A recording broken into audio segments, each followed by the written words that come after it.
Crnoj Gori imamo veliki broj i energetskih i infrastrukturnih projekata koji svaki od njih ima određeni utjecaj na životnu sredinu.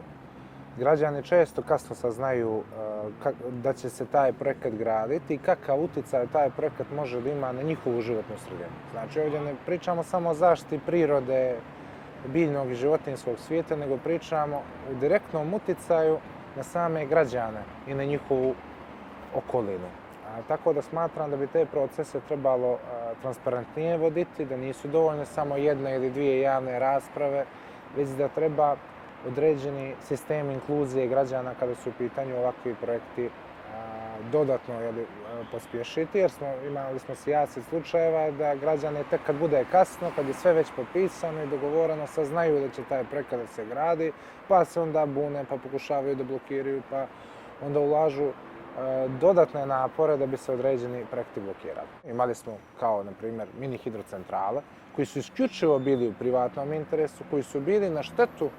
državnog budžeta u tom trenutku, a devastirali su rijeke svih nas. Tako da su to pogubni energetski projekti koji ne vidim nikakvi ni javni ni državni interes, znači veoma mali procenat energije se proizvodio odatle, a država nije ubirala, da kažem, to jeste države i mi kao građani nismo ubirali nikakve benefite od toga, već smo imali puste rijeke, nisu se poštovale procjene utjecaja na životnu sredinu, to jeste mjere,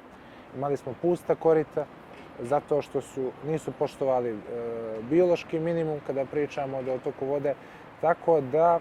negdje moramo pospješiti cjelokupni taj proces i vidjeli smo dosta rupa u tom procesu. To tako i sa kamenolomima,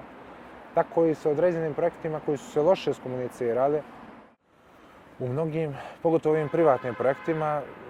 nažalost, država je često slaba u kontroli i procjene utjecaja na životnu sredinu iz cijelih tih procesa i zbog toga imamo dešavanje poput šuplje stijene, gdje imate da cijela jedna rijeka bude zagađena teškim metalima i opasnim materijama zbog toga što se nisu poštovale određene mjere i da sad treba neko da odgovara zbog toga. Ali i pored toga hoće li odgovarati ili ne, mi imamo trajno